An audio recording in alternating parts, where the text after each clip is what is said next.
Hello, everyone, and welcome to the Gamon Show, Episode 5, Start of Summer. I'm your host, Teebs. I'm joined by Gamon Gaming's Dakraiz and Nomodogan. What's up? Welcome, guys. Hey. This week we're going to be talking about a couple news bulletins, our weekly deck breakdowns featuring 2 Druid decks, a new Shaman deck, and a little bit of an arena look. And then we will be moving on to our viewer topic, which also deals with arena specifically. Which non-mage class do we all prefer playing?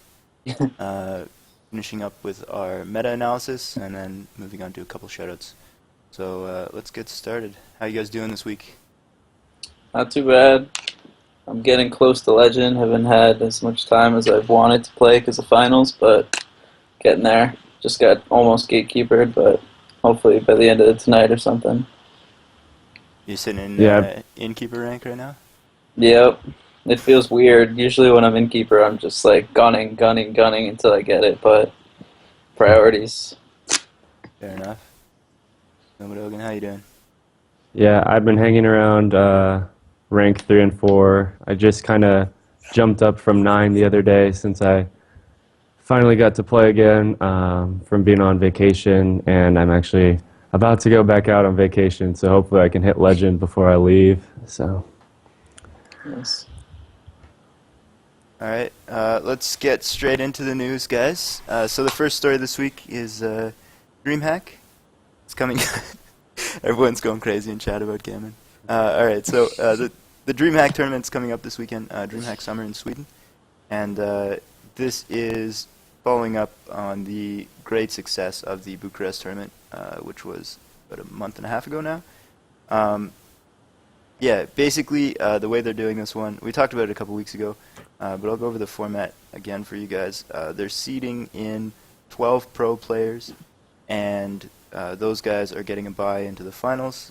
They've got an open bracket of 128 players, and it's got, the open bracket's bringing in a bunch of big-name players. The pro, star-studded lineup for the invite, obviously. And it's going to be pretty big.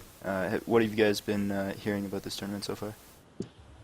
It sounds really cool. I'm kind of torn on the format. It's like from growing up playing so much poker, I love the aspect of just like that random amateur who just climbs all the way to the top, and I feel like they're at a huge disadvantage, being that they have to make it through 120 something people just to be able to play against the elite pros. But I think that's also really cool because I love watching people like Tides play, and Reinhard, even when he's salty, he's very entertaining, as Crip likes to mention. So yeah, I think it's going to be really cool. I think they can take the positives, which there were a lot from last tournament, and kind of improve on some of the lesser qualities of the tournament, I guess. So I'm really excited. Are you giving a little bit of a poke at the casting there from last time? No, I actually like the casting. A lot of people don't like Crip casting because they don't think he has constructed experience, but I think it's nice to have the balance of someone who's really in tune with the meta, someone like Frodan, who I think is really in tune with the meta, and then have someone who just looks at the game from a pure, how would I want to say it? A pure, just skill-based in-game, not actually knowing what's going on in the meta. The sound technical play, I guess you could say. So I like that balance. Although I do like Admirable a lot, and I think Chanman is casting. Yeah, it's Chanman, Artosis, and Admirable this time. I like Artosis. He always cracks me up.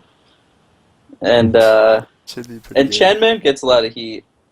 I kind of it annoys me. And also I feel bad because I think he lets it get to him a little bit sometimes, but he's a good caster. I think he knows what he's talking about.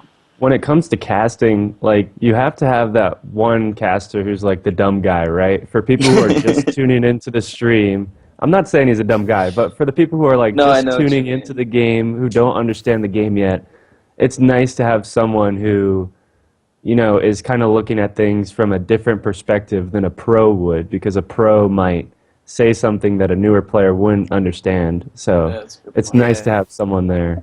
You need a range of kind of people's voices and opinions so that everybody in the audience can relate to something. Yeah. Yeah, if they both knew exactly what they were talking about, they would just kind of agree with each other in a way, whereas, like, someone, the quote-unquote dummy, says something, and they're like, oh, well, actually, people are running this nowadays, or something. So it's nice, especially for the inexperienced viewers. It's a good point. Yeah. I mean, I think it's going to be a great lineup. Chanman is doing the most of the kind of introductory stuff. I think it's actually going to be Artosis and Admirable who are doing the in-game, like, play-by-play and that kind of commentary. Okay. But we'll see. We'll see on the weekend exactly what ends up happening. Definitely a great lineup as far as the casters go. For the players, we've got the 12 people seated in are Alchemix, Dark1X, Gara, Raynad, RDU. This guy, I can never say his name. Everybody knows his name on paper. It's Tishnl. Oh, yeah. Tijsnl. I don't know how to pronounce that. I don't think anybody knows how to pronounce that. Great Yeah, player, no though. idea. I've seen him casting a few King of the Hill and other. He's been in quite a few online tournaments as well. He's always doing well in the big tournaments. I see him in the brackets. Yeah, exactly. We've got Amaz, Ecop, Nimsh, Reels, Savage, and Tides of Time. So, I mean, huge names. Raynad actually, just in the last day or two, was put in the invite in place of Life Coach. So I think he planned on attending the tournament as part of the open bracket, and then Life Coach was recently, just in the last kind of 24, 48 hours, Life Coach was taken out of this bracket and replaced with Raynad. I don't know exactly why. Have you guys heard anything about that? Yeah, I saw on Reddit, and it sounds accurate. I think he just has like family obligations with either his wife had the baby or expecting and doesn't want to leave the country or leave too far from home. So Okay. I'm pretty sure it wasn't anything like he was kicked out. It was just like a life decision I see. for the life coach. Fair enough. Well, that's good to Yeah. hear. I'm Yeah. glad there's no potential drama over this Yeah, I one. don't think no drama yet, at least. We'll see. We'll see. All right. So definitely going to be good. Basically, the format is 128-player open bracket. The top 4 only get to go on into the final 16, which is So composed crazy. of these other 12 players. What do you guys think about the bracket? It's pretty demanding on the people Yeah. who enter via open bracket. In You relation can take to this the one, pros. Nomo. I kind of touched on it a little bit.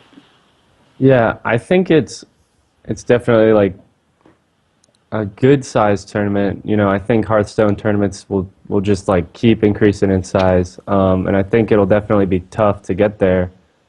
But the people who get there have like really proven themselves. You know, the people who make it to the top of the bracket, it gives them a good reputation right off the bat. Kind of, you know, gets their name out there and that kind of stuff.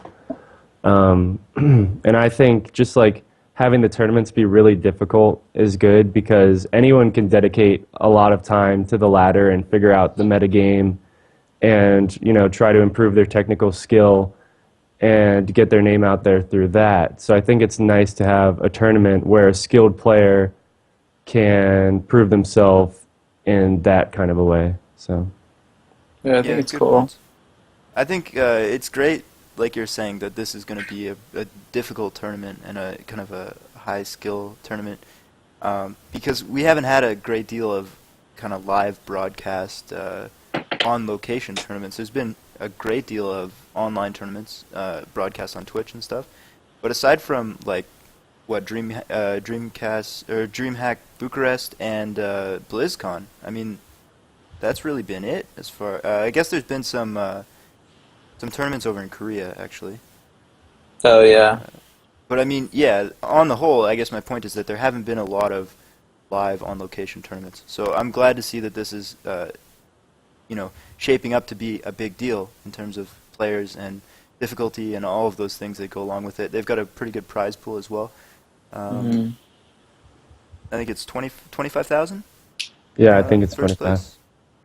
wow. Not for first. I think it's just the pools. Total for Oh yeah, I think it might be 10 top grand 4 or something. first, Okay. which is a lot of money. It's still, definitely quite a bit. Yeah, it's cool. It's starting to really remind me of poker, which gets me really excited.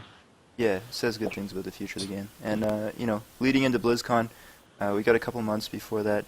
Let's talk about the BlizzCon World Championships, actually. So we've got qualifiers have been continuing to roll out. Our weekly Zotac and NESL last weekend gave out 2 more invites to the World Championship Qualifier Tournament for NA. This weekend we had Luigi's winning the Zotac on Saturday, and DKM Christopher winning NESL on Sunday. So those guys are now qualified for the 130-player. It's like a double qualification system. Hey, you have to qualify for the tournament, which is in turn a qualifier to get to actual BlizzCon. Right. So we've got top 16 from the last 2 seasons, as well as 4 players now qualified from the online community events. So I mean, this is really, the invites are going to start to go out. There's still a lot left, obviously. Yeah, it's going to be a really cool tournament. 35 gone out so far, because there was 1 overlap from the first 2 seasons, I think. Mm-hmm. Maybe 2 actually. And actually, Luigi's, I believe, I could be wrong, but I'm pretty sure he got top 16 either last season or first season on NA. So I know do you know what the specifics are with the seeding? Because I've heard if you get like Kalento is trying to get #1 EU again so that it could up his seed in the qualifier. Yeah. So basically, what's happening is that it's not just like a single limb or a double limb even. The bracket is a very kind of complex arrangement where they have multiple stages, and some people get seeded in at a later stage. So similar to how Dreamhack Summer is 12 people. Dreamhack Summer is like 12 people just make the cut to the finals right away. Well, the way they're doing the World Championship Qualifier Tournament is that each stage will have several players, and some will be eliminated along the way, and then a few people who are a higher seed will get kind of thrown into the mix partway through, and then those players will play out and eliminate half or 3/4 of those people, and then they'll pitch a few more people into the mix, and then the people who are seated very highest, I don't know exactly the specifics of how many people are in at each level, but the people who are seated very highest only have to win, like, say 3 matches in a in a 130-player tournament to qualify, where someone who was maybe just won a Zotac or just won an NESL or was 16th place one season and just kind of squeezed in will have to win 8-9 rounds to make it. I really like that system. It's cool. I actually think that since there's 130 on the website, they say that the top 2 with the highest cumulative placements, like throughout the seasons from April to August, automatically go to phase 2 of the tournament. There's 2 phases. One is the Swiss format, where it's 9 rounds, and it is Swiss. That's cool. Yeah, and it's best of I guess it's best of 3, whatever. But it's the top 16 players advance into phase 2, and so I guess the 2 players who had the highest cumulative rankings from April to August are automatically in the top 16. So that's why there's 130 players. Yeah, I'm not sure how that works because it says in phase 2 of the tournament only 16 players will remain in 130. But if they're starting with 128 and going down to 16 and also adding that other 2, yeah, I don't know. I didn't read up enough to know 100% how it works, but I know for sure that the top 2 players with the highest cumulative placements from each season automatically go into phase 2. Okay, so I mean that's why you have got these guys like Kalento playing like crazy to be #1 every season, so they can. It's pretty big. That's a huge jump. A significant advantage. Because top 4 in this tournament is a guarantee of at least 5,000, right? Everybody who makes it to the BlizzCon 16. I believe so. Is minimum 5,000. Think so. Out of that prize. Yeah. So Zotac and NESL, that's just like your standard entry. I'm guessing. Like if you won like 3 NESLs, they probably just take the runner-up at that point, or. I guess so. So now I don't know how that interacts with the top 16 seeding though, because maybe they won't make that decision until they actually cut it in the finals. Because, for instance, if Luigi's was top 16 in one season and he ends up, top 16 competitively in like the, 1 through 5 slot, say, in multiple seasons in the future, then perhaps his top 16 seeding is preferable over his NESL or Zotac. Yeah. I'm looking forward to them to release like a big manifesto kind of. Yeah, exactly. I mean, just the fact that there's so many different ways to qualify and they're all balancing out in, with different weightings means that there's a lot of kind of intricacy and mystery at this point as to how really exactly cool. people are going to get seeded. It's a genius idea by them. Yeah, it's great for building hype because, I mean, every week there's going to be new info coming out on, how the World Qualifier is going to work. And we don't know, many of the details quite yet, but definitely very exciting. Yeah, it's like the golden ticket, Willy Wonka. Just got to get that ticket. Yeah. Get your shot of money. So, pretty huge deal. So we've got Dreamhack this weekend. Worlds coming up first week in November. Lots of time left to qualify, so if you're playing on ladder, get to it, basically. It's tough. And represent. Let's talk about the Naxx cards a little bit. We've got a new one coming out. Or a new one was announced, sorry. Which is the Voidcaller, the Warlock one. What do you guys think about this card at first glance?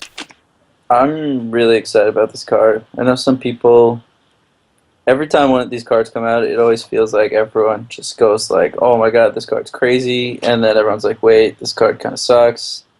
But I actually think it has some pretty ridiculous potential. Like, the fact that you can play Illidan and get him for free is just like, I've been trying to make Illidan work. It hasn't really worked out, but this is my final calling. But really just calling. Nice. that was unintentional, but I'll take it. I just think like a mid-range Death Rattle, like Demon Warlock deck has like some really cool plays with it. I think you could possibly play Pit Lord if you can make room for something like Molten Giant, so you can get a free Pit Lord, and if you don't, you kind of have a way to get yourself low into Molten Giant range. I don't know, I kind of experimented with like a Pit Lord Molten Giant aggro-y deck, and it was decent, but like the meta is just too bursty to kind of really do that. But it really throws people off guard. I mean, people were like removing my Murlocs, and then next thing they know, there's a Molten Giant in their face, and they just have no answer for it, and I win. But I think there's some potential. I don't know, like it's kind of hard. Like, people are talking about Doomguard being really good. Obviously, like you don't get that that negative discarding 2 cards, which is huge for a mid-range deck. Like it works for aggro because you can empty your hand. Yeah. But in mid-range, you can't really empty your hand, so I don't think Doomguard works. But then, I don't know, it's going to be interesting to see if it works with this card. I kind of think it might not work, because if you don't get the combo, like if you don't get the combo between this card and Doomguard to actually work, Doomguard could be really problematic in a mid-range deck, I think. I would have to kind of mess around with it. But the upside is there, so I think it's really interesting. I'm excited. I've been like theory crafting Void Terror decks and Death Rattle decks ever since, even before they brought up the whole Naxx Death Rattle thing. So now it's just like, I can't wait to get my hands on it. So there's like 2 options kind of that you've outlined. One is like a kind of a slower zoo, which goes a little bit more mid-range and uses this card kind of at the end of the curve.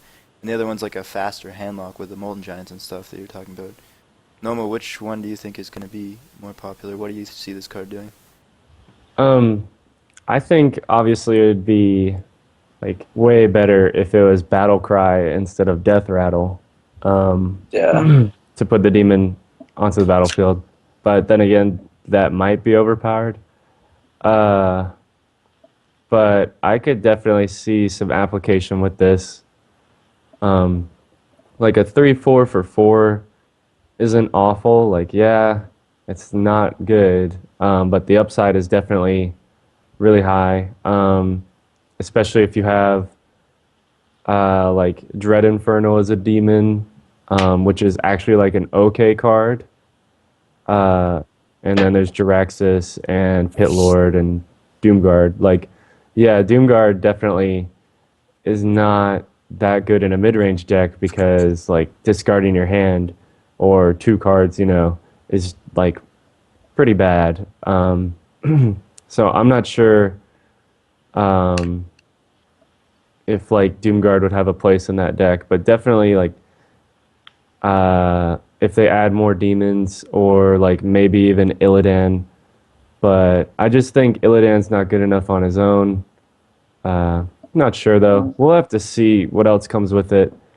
I think it would be fun to experiment with for now, but I don't think it's that viable at this point. Okay. I mean, the stats aren't incredible. You could be playing a Yeti and getting more value up front. On that note, though, interestingly, a big part of the discussion, well, not really discussion, but a lot of the posts online are going crazy that this is the first card that's a 3/4 for 4. I don't know why that's significant. It's just the first 3/4 in general too, which is kind of interesting. It's for any mana. Yeah, there is no 3/4 in the game. Okay, well, which is interesting. Breaking new ground here with the Warlocks. Yeah, of course, because Warlocks need more. They actually have a crazy amount of demons. I mean, like minions, the most of any class, which I didn't realize until like someone mentioned it, because a lot of them don't get any play at all. Yeah, it's interesting. So I mean, maybe a lot of those other cards will start to show up now that this guy is going to be in the decks, or potentially in the decks. Mm-hmm. So we'll have to see how that pans out. Anything else on this card before we talk about what's to come with the Naxx expansion? Yeah, actually, Flame Imp, Voidcaller, or Voidwalker, they're also demons. So like, if you're playing those in your deck anyway, like if you have a high enough concentration of demons in your deck, then this card could definitely see some play. But we'll just see. So. Yeah, I think it's gonna have to be in a demon-oriented deck, not necessarily a Death Rattle deck. Whereas like, it's gonna be hard to get into this 30 limit. Like, people are just gonna be taking tons and tons of ideas, and it's gonna really be hard, I think, to narrow the scope to make it viable without taking too much away from like a normal competitive deck would have, without kind of like the gimmicky things. Yeah, it's gonna be interesting, and the fact that it's every week thing, right? for like, yeah. Although, if we can talk about the mage secret real quick, I think it has a real solid place in aggro mage, because it's basically another arcane intellect, and if you're getting Sorcerer's Apprentice, Leper Gnomes, Mana Worms, I mean, the only real negative card that you could get in that situation would be like the mirror image. So I think it's interesting. Though, we were talking about that a little bit last week, and the problem that we ended up deciding it was prohibitive in an aggro deck is that if you get into a top decking situation, it's way too slow. That's a good Whereas point. Arcane Intellect is a great top deck if you're 9-10 mana and you're that's a good point. drawing your only cards. But it's got some potential. I think much like this card, though, a lot of the initial, like, oh man, this seems OP, the deck will end up being too combo-oriented, too gimmicky, and just too slow. Yeah, I don't see it being OP, but I could see it being viable. We'll have to see. A lot of it depends on the other cards, in both this case and the Mage Secret. The other cards that might synergize with these well could, push them into the realm of playability or even become top tier. So we'll see how that unfolds as we go, and when we get more leaks. So on that note, though, there's only 2 classes left that we haven't seen cards for, and those are Hunter and Priest. I mean, it's impossible to speculate what we're going to get because obviously no info at all has been leaked on those classes yet.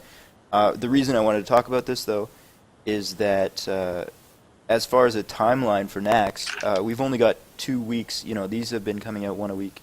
We've only got 2 weeks left of sneak peeks before every class has had their card.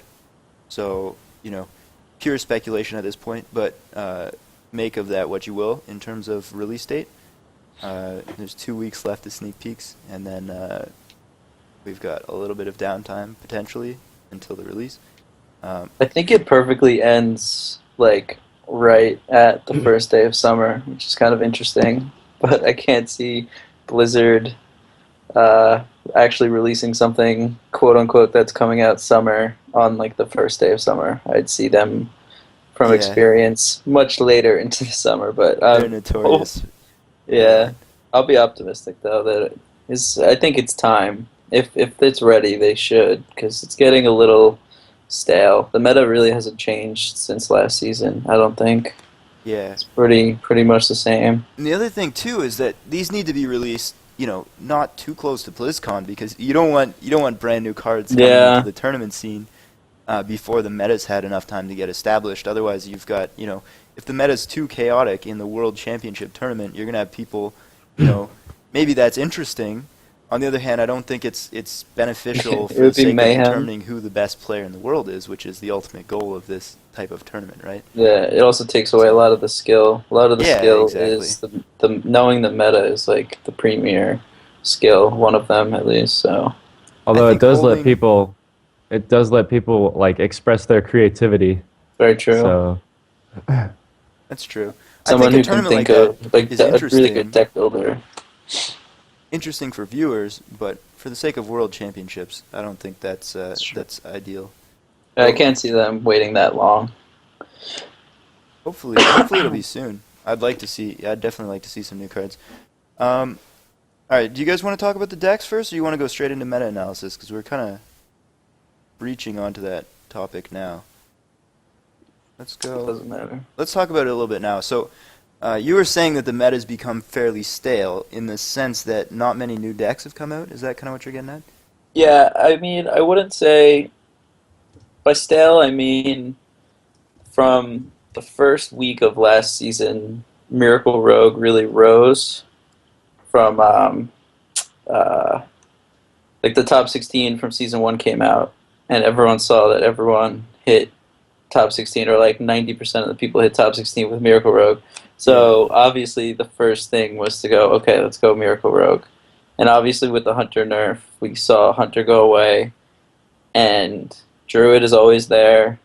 Shaman, if anything, got bigger last season, but I think Shaman is just as big this season. Handlock rose because the lack of Hunter and the good matchup versus Miracle Rogue. So now it's just kind of, and I'd say it's really like the actual ladder decks, not just like matchup specific decks. Like there's the Face Rogue deck, which I don't really think is a great ladder deck, but it's good for certain parts of the like individual ladder metas. Like rank 1 to 3 or the Legend ladder, it's pretty good because you're going to see a good amount of Miracle. But like you have Shaman mid range, Druid, which Druid actually evolved a little bit. Although that also started last season, and it hasn't really changed too much. Miracle, Handlock, Zoo will always be there. So I don't know. I mean, there's like minor tweaks, but I feel like people aren't really exploring new decks. Mm-hmm. One thing I've found interesting with the meta in the last, if that makes any sense. Like I haven't seen any variety. Yeah, it's been the same deck cycling in and out as the seasons come and go. Because at the end of Season 2, everybody was playing these hyper-aggressive face decks like the Rogue and stuff. Mm-hmm. And now that we're in the start of Season 3, the general pace of the game on ladders seems to be much slower than it was a week ago. Would you agree with that? Yeah. I think it's gone back to like the conservative, like solid, grind-out ladder decks. Whereas the face were kind of like a reaction to everyone trying to get top 16 with Miracle, kind of, in a way. Mm-hmm. And I'm playing Handlock. I mean, I've been playing just so many different decks all the time. Like, the deck I've played against the least, I think, has been Handlock around, like, ranks 5 to 3. Oh, really? I've been playing against, like, everything other than that, like, Divine Favor Paladins and, like, not as much Miracle Rogue as I would expect.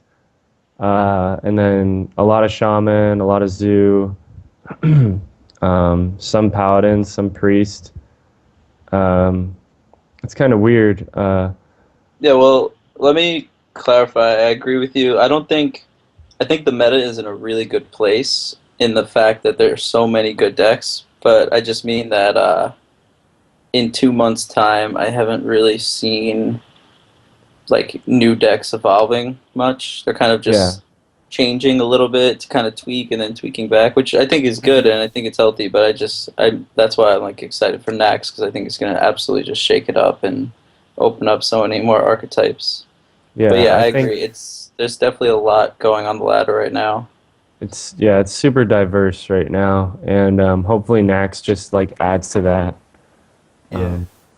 I mean, a lot of what we've been seeing right now are the same decks kind of modifying their card lineup to suit the general tempo or pace of, you know, if the meta's fast, then you drop a few high-end cards and, you know, cut your curve down a little bit. If everybody else is bursty, then, you know, you add some burst to your deck so that you can finish out without, you know, getting wrecked on the later turns. I mean, the Druid decks we have lined up are a great example of that, where it's a deck that's only slightly changed, but the overall feel is somewhat different to keep up with the meta. Let's go in and talk about those Druid decks specifically right now. So we've got here the Khymera Druid, which is the one Frozen was playing. We briefly went over the existence of this deck, but we didn't really talk about it much last week. It's also in his article on the website. And then we've got Strifecro's Druid here as well. What do you guys think about these decks, and how do they fit into what we're talking about with the meta shift? I think they're both really strong. It's kind of cool how Wild Growth has gone from being like a strictly ramp card to just kind of ramping up to your mid-range in a way. I think it makes sense. It's a pretty strong card, whereas like late game, it's a card cycle, and early game, it obviously has like unbelievable benefits. And yeah, it's cool, like you're saying, how these decks are, maybe like 4 or 5 cards separate from each other, and they like look exactly the same, but they play so different. The Khymera is obviously slower, more kind of like you deal with my minions, where Strifecro, especially like the way Strifecro plays, he takes like control decks and he plays them like super aggressive, and you could see that from the Argent Commanders. And I wonder, like looking at it, which of these does better against like something like Miracle Rogue or just like the general field. I definitely want to try out both of them, because I don't really have that much experience with both. But I've been seeing the Double Force, Double Savage a lot, and it's pretty deadly.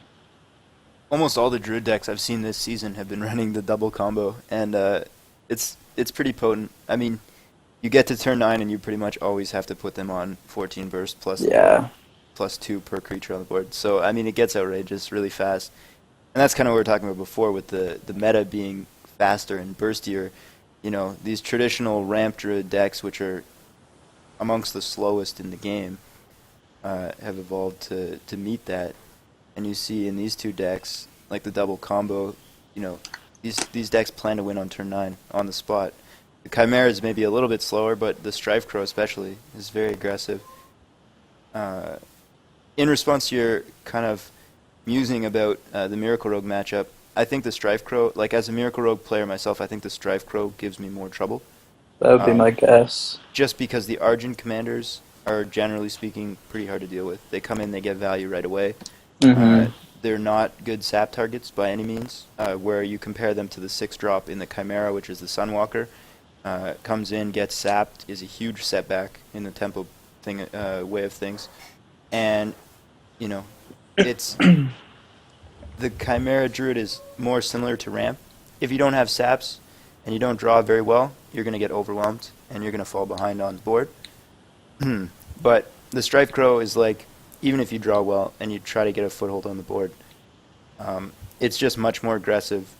Cards are harder to remove effectively because they get value when they come in. Specifically, like the Commander and the Black Knight's not a big deal in the Rogue matchup, but in some other matchups, it gets value right away. So it's harder to play your own game against Strifecro because his deck is very controlling and in a fast tempo kind of way. But it still has great late game. You got Ancient Lore, you got Cenarius, Yeah, he's you've got got your like finisher.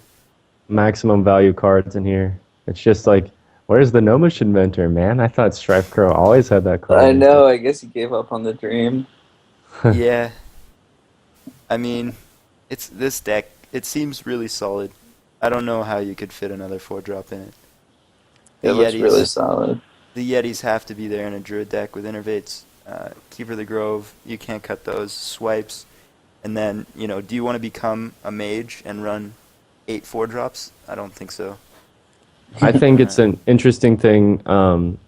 The basically like the only time, in my opinion, where you play Yeti over Shieldmaster and Druid is when Black Knight is popular, and obviously he's conscious of Black Knight with this deck because he has 0 minions that die to it unless he taunts his Druid of the Claw. It's very Yeah. true. So Yeah, that's a good point. and also big game hunter. So he's ready like to take on the decks that are kind of prepared for handlock and that kind of stuff. So Yeah, he What do you doesn't want guys- to fall victim to people countering other decks and then happening to have a good match up against him. Kind of. What do you guys think of the big game in Chimeras versus the Black Knight and Strifecro? Neither of them are running both for this meta. I think it's interesting because it's kind of hard. I don't think I like running both anymore, but then you kind of get into the situation of deciding which one to actually run. Yeah. I think it's interesting actually that they kind of have them backwards of what I would expect. Strifecro's deck seems more aggressive. In the big game, seems like if you're in a matchup where they're not going to have big game targets, you can drop it on turn 3 as a creature, whereas Black Knight is much It's slower. true. So I'd almost expect them to be the opposite of how they are. At the same time, in just a 1-to-1 comparison, I think the Black Knight is stronger overall. It has just way more targets than BGH. Very true. And I suppose in a more aggressive build like Strifecro's, you're more concerned about taunts than you are about big creatures. Yeah, it's almost like a tempo deck in a way. Mm-hmm. And I think Black Knight's more of a tempo card, whereas Big Game, I could see it like how Khymera is looks like a little bit more of like a passive deck, and then if you get into a late game situation, you have the Big Game, and then Strife goes just gunning, trying to do as much damage input as possible. Mm-hmm. Very Yeah. interesting. I definitely want to play both of them, but right now I always get into a mode where I'm just locked into one deck until I hit Legend. I get like superstitious about switching. yeah, it could also be just what they're worried about. Like maybe if Chimera was running into a lot of Control Warrior, then like Big Game is the better choice than Black Knight because it's good against Definitely. Control Warrior and Handlock. Mm-hmm. And also, Black Knight, if like you have all these minions with charge, like he has Argent Commander and Force of Nature, and like Cenarius, like also just giving your guys +2/+2, you want taunts out of the way. So it's probably just like another thing like preference and that kind of stuff. So Also, I think Cenarius is pretty smart in a deck with double combo. It might like seem kind of counterintuitive, but I've noticed when I'm like at 16 health, let's say, or like 17 health against a Druid, like turn 9's coming up, and they drop a Cenarius, you just can't get rid of everything. And if you can't get rid of everything, then boom, you're dead from the combo. Yeah. So I think, like usually I think Cenarius is looked at more of a slower card in a way, like kind of Ragnaros gets like that immediate like boom factor, but I think it kind of makes sense. I've never really tried Cenarius as much as I'd like to, but I think it's interesting. yeah, another thing is just keeping that resiliency into Big Game Hunter. Like as a Druid, whenever I play Ragnaros, I always get Big Game Hunter. So personally, I prefer like Cenarius or Ysera or something that doesn't die to Big Game Hunter. No, very So. true. Yeah, so Strifecro's played around all of those cards. I mean, he has no BGH targets and only the Druid of the Claw if he chooses to put them in bear form for Black Knight. Whereas, Which he like never does, by the way, if you ever watch him play. I started to do that myself, and I completely stole it from him. I mean, there's some matchups where it makes sense, like Yeah, Drew, for definitely. instance. But against most other decks, like Miracle Rogue and anything that you suspect might have a Black Knight, it makes a lot more sense to put it in charge form. Mm-hmm. And you get the Um, value out of it for sure, whereas sometimes you just get sapped away or etc. yeah, exactly. And Khymera's kind of taken the opposite approach to Black Knight. Strifecro said, well, I'm not going to give you any targets, so you can't get value out of that card, and it just becomes an expensive Yeti. Whereas Khymera said, I've got 2 Sen'jins, I've got 2 Druid of the Claw, taunt mode, I've got 2 Sunwalkers, you've only got 1 Black Knight. Mm-hmm. And those are kind of the 2 approaches to play around something like that, which is, inherently a one-of because it's a legendary. So it's interesting to see. What do you guys think? Zoo is always one of those decks that people like to say, how do I beat Zoo? Which of these do you think would be the premier deck in that matchup out of the 2? I don't really know. I think probably Chimeras, but I guess the way I'm looking at it is they both get to they're both ramping up somewhat, and they both have the innervate, so they're getting to their mid game faster. And I guess the taunt resiliency and also Starfall is pretty helpful against you. I'm guessing that's why it's in there, and for a Shaman matchup. I think maybe Khymera has the edge, but I think they're both pretty decent, probably. I think Khymera is definitely more favored against you because Starfall is solid, but mainly just like all those taunts. Like once you've cleaned up the board a little bit, that's usually the best time to drop a taunt to stabilize after that, and so they can't kill it in one turn. Mm-hmm. And also, Starfall is good against Shaman, so I kind of like that choice because Druid has a rough time against Shaman a lot of the time. Yeah, very much so. Double Force of Nature is also very helpful against Zoo. So. Yeah, I found when I played Druid on ladder that card gets an insane value against Zoo. Yeah. Just as a clear. Yeah. Alright, so speaking of decks with good matchups against Zoo, I think the next one that we have definitely has a very strong matchup. Let's take a look at the Shaman deck. What have you guys seen with this so far on ladder? What's your experience?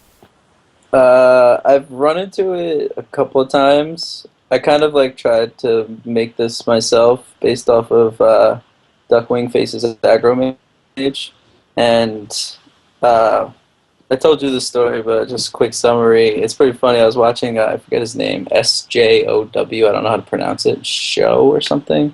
He's legendary on EU and NA, at a high rank every season. And I just randomly tuned into his stream, and he was playing a deck that he also took Duckwing's deck and made it into a Shaman, and it was 1 or 2 cards different.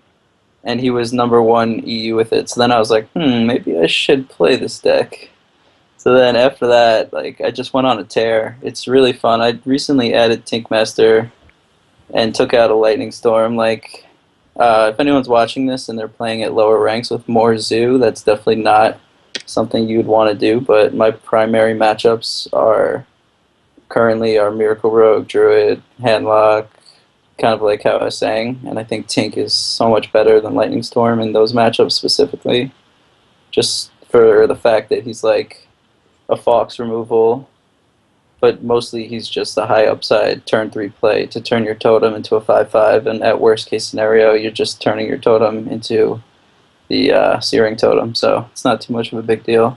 But it's fun. It's a lot of fun. There's a lot of cool synergies, and I think probably the MVP is Knife Juggler, not even for the knives necessarily, but just the fact that Shaman never has a 2-drop that you play on turn 2. The only time you play a 2-drop on turn 2 is if you play Argent Squire turn 1 into a Flame Tongue Totem against something like Zoo, or if you really desperately need a cycle with Blood Mage. And I think having that 2-drop with the Knife Juggler just really makes it enough. It gives you enough aggression to really take over a game, whereas a lot of times you're just totem passing. So I think and the synergies are pretty crazy with Violet Teacher, spells, Feral Spirits, etc. So I'm having a lot of fun with it. I highly recommend it.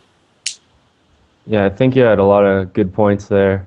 I definitely think they've kind of lost some of the pluses in the zoo matchup with this variant of the deck. Hmm. Obviously, yeah, not the second Lightning Storm is a huge deal, and that kind of stuff. Knife Juggler could actually be really helpful in that matchup, though, especially in combination with Violet Teacher and Feral Spirit. But I would still think traditional Shaman builds would have a better matchup against you. Yeah. Hmm. Um, but it's also pretty interesting to note that he has both Doomhammer and Alakir, because usually people like to pick one, just like in combination with a Rockbiter weapon or Alakir with Flame Tongue Totem or whatever combination of those cards, just for that burst finish. Um, so I think it's interesting how both of the cards are in the deck. And yeah, also one defender of Argus is also an impact on the Zoo matchup. But I think this is better against Miracle Rogue, which is something that Shaman has struggled with because the Knife Juggler lets you be a lot more aggressive. It is pretty easy for Miracle Rogue to deal with the Knife Juggler, though. But Yeah. still, They they have to have deal with it. to. Yeah, Yeah. exactly. And yeah, the Tinkmaster getting free wins is nice. So Yeah, he's fun too. Although he's been very unkind to me. Surprisingly, I'm not losing games because of him, but I haven't gotten a Devil Sword for myself in like at least 5 straight games that I've used it, so it's pretty sad. But he's yeah. fun to play. People of course BM you once you get the squirrel on yourself, Uh-huh. but he's That's the fun. risk, though. I think it's a pretty genius idea, and I've been keeping track of like he's a direct replacement for the second Lightning Storm. So whenever I draw Tinkmaster, I always think to myself, what would I do if this is Lightning Storm? Like, would I like it better to be Lightning Storm or not? And surprisingly, I haven't been keeping track, but there aren't many times I regret not having the Lightning Storm.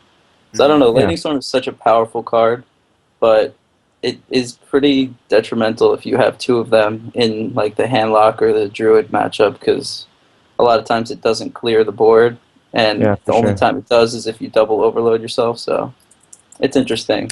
But if you're playing at lower ranks, absolutely use, or if you're just running into Zoo more than I have been, I would recommend the Double Lightning Storm because that's just a real big winner. Well, definitely an interesting adaptation of the classic Shaman. Glad to see a few new cards here. I think Knife Juggler is a great pickup because, as you guys are saying, the deck has traditionally had trouble dropping cards on turn 2. Knife Juggler is one of those cards that really, it's threatening. I mean, the same with the Violet Teacher, right? The card you see Hmm. your opponent play that, and you say, "I need to get rid of that." It's a high priority target. Even when I don't run Bloodlust, it's the fear of Bloodlust that keeps people people go way out of their way to get rid of the Violet Teacher in situations where if they knew I didn't have a Bloodlust, they probably wouldn't. So I think that's also something kind of interesting. And surprisingly, the 1/1 tokens help the Zoo matchup a lot. If you can like pair 2 spells Yeah, with her, definitely. Yeah. it's interesting. I've started to really like the card versus the Yeti in certain situations. The Yeti is still really nice, but sometimes the upside is really cool with the Violet Teacher. Yeah, I think in a deck with as many cheap spells as this Shaman build, it definitely makes sense to run over a Yeti. As you're saying, in a lot of aggressive matchups, those extra 1/1 tokens, they just fill to serve the gap where your removal isn't quite strong enough. If you're Lightning Storm and you roll Exactly. low, you just toss a student in there. If you need to take out, a taunt, you only get 2 damage off of a Flame Tongue and a Hero Power Totem. Toss a Hmm. student in there, so it makes a lot of sense to run, especially in this deck where you get so many easy ways to trigger it. All right, let's move on. Let's talk about the viewer topic for this week now. So we're talking about Arena. Specifically, we're asked, which class do you prefer to play in Arena, excluding Mage? So, I mean, it's no secret that Mage is considered by probably upwards of 75% of the Arena players to be, the strongest class, bar none. There's a few outliers there. I know Masan always drafts Rogue. There's a few other people who have their classes. But outside of Mage, what do you guys prefer? For fun, I like Priest. I actually think Priest is strong in Arena if you know how to play the class and know how to draft it well. But I wouldn't say that it's top tier by any means. If I'm going for top tier, I'd probably go with Rogue. I don't know, something about Rogue, just like, they just have the weapons, which are strong in Arena, I think. And they just have like a real tempo mid-range style to them with their cheap removal that I think you can like really take over the game, turns 3 through 5, and then just kind of steamroll your opponent. I think it's like, I don't think it's on Mage's level necessarily, but I think it's very close. Whereas, like, I know I've heard like Paladin is always regarded as good too, but I feel Paladin more so than Rogue. If you miss like the key Paladin class cards, it's really hard to have a good run with Paladin. Whereas Rogue, you can kind of get by. Also, the hero power for Rogue is pretty crazy. Spending 2 mana to have like the Druid hero power basically for 2 turns. Because like your health isn't as much of a issue in Arena as it is in Constructed. It's more about just controlling the board. So yeah, maybe probably Rogue. Yeah, for sure. Nomo, what are you thinking? Yeah, I think it's, for me, I really enjoy Warrior. Just like get a lot of value out of weapons. And Cruel Taskmaster is my favorite card in the game. Mainly because of what it says, you know, that whole joke about saying back to work and then killing off whatever it hits. So, but yeah, that 2 attack bonus can lead to favorable trades and that kind of stuff. It can kind of be like a 2 mana abusive sergeant that also has more options. But it's interesting to note that last month, according to Hearthstats, Rogue had a higher win percentage than Mage. So yeah, very interesting. Rogue would also be on my list. I might actually, because Rogue is the class that I've had the most 12-win runs with, and like also like 10 or more, with Mage being second. But Mage, you know, it's obviously Frostbolt, Fireball, Flamestrike. Those 3 cards are That's crazy. Big reason why it does well, especially Flamestrike. Water Alley as well is a big one. Yeah, it is big. So I think a big part of what makes Mage kind of the OP favorite in most people's opinion is that a lot of those kind of super strong class cards are all like basic, common, you know, really easy they're to all get. common. So a lot of these matchups in the arena, you know, when you're drafting, say you're going for Rogue, well, you know, you're looking for backstabs, evis, you probably want 1 sprint. A lot of the Rogue-specific class cards are fairly common, not basic, quite as easy to get as the Mage ones. But Rogue is kind of on the similar pattern, and it would make sense that it has a great win rate as well, because their class cards that you're trying to stack are pretty easy to get. You move to classes like Paladin, you know, where you're looking for the epic weapon. You're looking for a lot of things that are harder to get a hold of. Shaman, for instance, a class that I had a 12-win with this week. We'll take a look at the deck in a minute. You're looking for Lightning Storms, which is uncommon, a little bit harder to come by than Flamestrike, and it's arguably, you know, not as strong. It serves a different purpose. But a lot of the other decks they have a lot of potential, just like you know, Mage and Rogue do, but it's harder to draft them consistently because of the rarity of the key cards. So it's much harder to stack kind of those OP favorites. Yeah. Also, the Mage hero power is the best for Arena, in my opinion. Yeah, just being able to go through taunts to the face and also just control the board without taking any damage, or enrage your minions at will. They get crazy value out of it and their cards. Like the fact that you can Frostbolt something for 3 damage, and then ping it for 4, and then next turn ping it again and kill a 5 creature that can't do anything for a full turn just with, I mean, it costs mana, but like you're just getting so much value out of a 2-mana card that if you just, like, it seems like when you play against a mage, they always have a full hand if they're playing it right, and you're just slowly getting outworked card for card. For sure. And they've got the burst finisher we were talking about earlier, absolutely. where the Druid's burst combo is versatile because it trades. The mage even more so. I mean, you've got Pyroblast and Fireballs and all these cards that are great for maintaining board control, but if you're ahead in life enough, you can just end up going to the face and closing a game out with cards that are otherwise great for playing from behind. And a lot of those cards are perfect top decks too.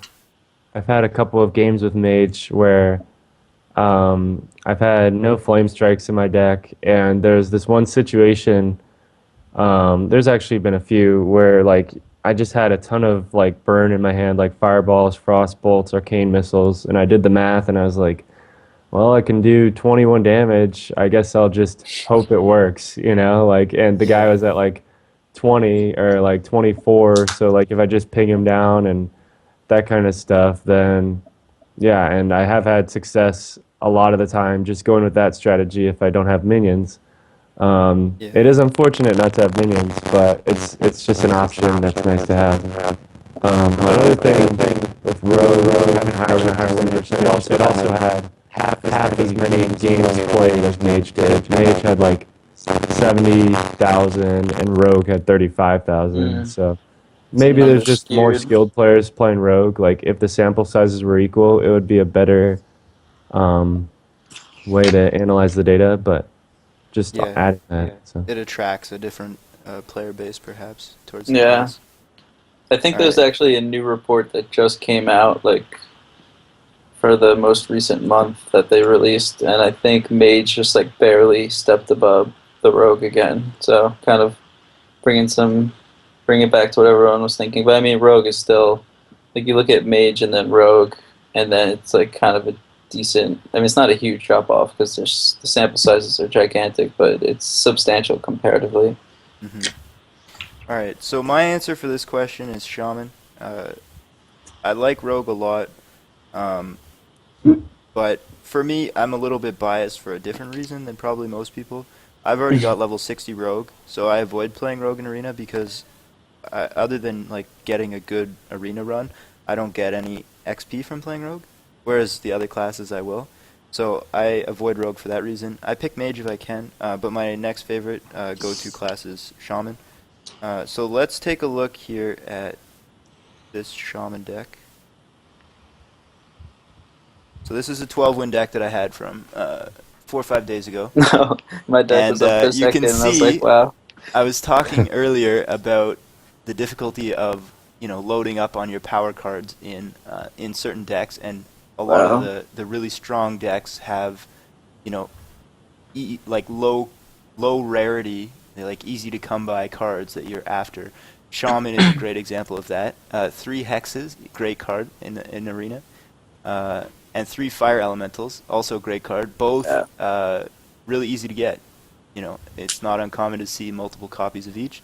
Having 3 of each is incredibly strong. And there aren't, you know, other than the Hogger, there's not really a lot of rare cards in this deck. Yeah, you do have a lot of extremely high quality cards though. Like, like Lightning Bolt, Stoneforged Axe.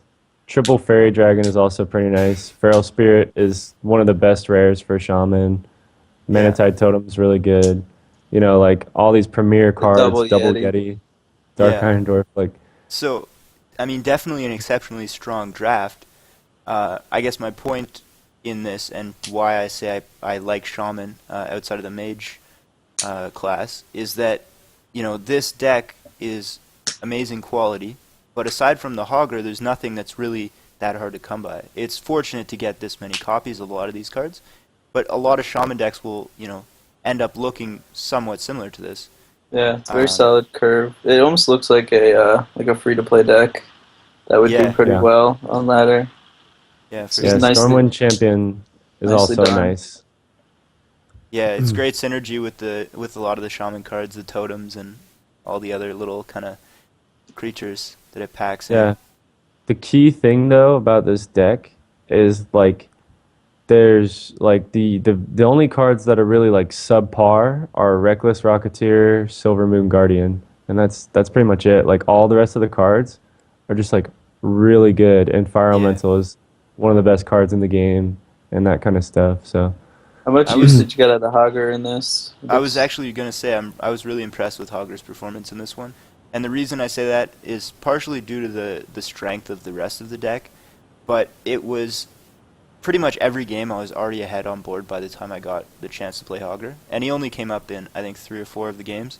But when he did, I was ahead enough that, other than maybe one rogue deck, he stayed on the board until the end of the game.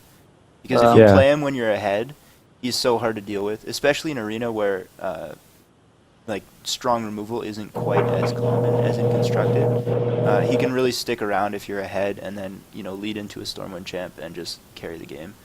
So Yeah. I got great results with him. I think a deck that has less of an early game wouldn't benefit quite as much, because if you're playing him onto a board when you're behind, he's just going to get cleaned up in one turn. Yeah. So definitely a good card if the rest of your deck can suit him. But yeah, I mean, this is obviously a great deck, but I think Shaman as a class, you're going to get these types of decks pretty frequently if you choose to draft Shaman on a regular basis, because a lot of these cards, just like mages, hexes, fire Ellies, both Yeah, Fire really, Ellie's really so common good. and amazingly powerful. It's actually really weird. I feel like I suck with Shaman in Arena, but I've hit Legend with Shaman twice. So it's like, it's really weird. It's like one of those things that just confuses me. Like I always pick Shaman, I'm like, okay, I'm a good Shaman player, I got this. I think maybe I'd just like, I don't know. I've had some good runs with Shaman, but I've noticed, like I know a lot of people like you're saying, it's a really strong. It is a very strong Arena deck. I know a lot of people have a lot of success, but maybe my expectations are too high. I think maybe part of it too could be the playstyle differences. In Constructed, a lot of the Shaman decks are trying to build card value over the first couple turns, abusing the hero power and then trying to get ahead in card advantage and then play from that position. Whereas in Arena, most of the success that I've had with Shamans is playing more of a tempo game, not relying on the hero power nearly as much, and trying to play. I think the deck in Constructed that's most similar playstyle wise is Tempo Rogue. Yeah, so I the can see playstyle it ends from up the way being- this is built. Yeah, the playstyle ends up being quite a bit different in that sense between Arena and Constructed, this class It's in particular. interesting. I kind of Alright. always go into Arena with the mid-range playstyle, but Yeah, Yeah, it's me definitely- too. That's I think it's to me probably part the of the best way to appeal. go. I love playing tempo, and these types of decks are just really entertaining and enjoyable to play. Agreed. So I like them quite a bit. Alright, so there's our answers for the viewer question. Let's go ahead and wrap this one up. We'll do a couple shoutouts. Dakraiz, let's start with you. Shoutouts. Shout out to Gamon Gaming. It's been an awesome experience being on the team so far. I keep saying this, but I'm going to write. Alright, I'm gonna write something on the Shaman deck for sure. And let's see. Yeah, that's it. Good luck to everyone on the climb. Nomo? I'd like to shout out to myself from about 20 minutes ago. I've been stopped in time. So, yeah, I don't know what happened, but at least I got like a focused pose there, whatever you'd like to call it. Yeah. Shout out, yep, you got it. Shout out to the team. Shout out to Dreamhack, I guess. Seems like it's gonna be fun. They're gonna play it on gonna be fun. I'm iPads excited. again. So Oh yeah, I forgot about that. We mentioned it last time, but the group stage is played on the Interesting. iPad. yeah, It's gonna be so weird. I saw a hope that Reddit works post out. about it crashing a lot. Maybe that's what the big patch was for. I don't know. Anyways, it's gonna be interesting to watch. Shoutouts for me, Gamon Gaming again. Let's overdo that one and I'll say it. Shout out to competitive Hearthstone subreddit. We've been having great success there, and it's really breath of fresh air if you're a Reddit Yeah. user and you are used to going to r/Hearthstone. Do yourself a favor, subscribe to r/competitive competitive Hearthstone, and a lot of great discussions going on over there. Real quality posts. We've been posting our Versus series up there. Shout out to our Versus series as well. You can find them on our YouTube page, Gamon Gaming, youtube.com/Gamon Gaming, where so far it's been Dakraiz and I. In the future, we're going to get more matches up with other people on the team as well. We played 2 decks. We show both players' hand and field, both perspectives on the game, and we talk through all of the decisions that we make from both players. They're a really great series, a lot of fun to make. We've been getting some good feedback on those so far, so if you haven't had a chance to check them out, definitely go do that. Shout out to Frozen and the Gear for their great success. On ladder, both have hit Legend already. Dakraiz on the way. So close. Shout out to you Zoo. preemptively. Good job, everyone, on that sense. That should about do it for me. Thank you guys for coming and checking out the show. Stay tuned for upcoming episodes of Versus Series over the next couple days, and tune in next week at the same time, Tuesday evening, for episode 6. And as always, good luck on ladder, guys. I will see you next week. Peace. See ya. Later.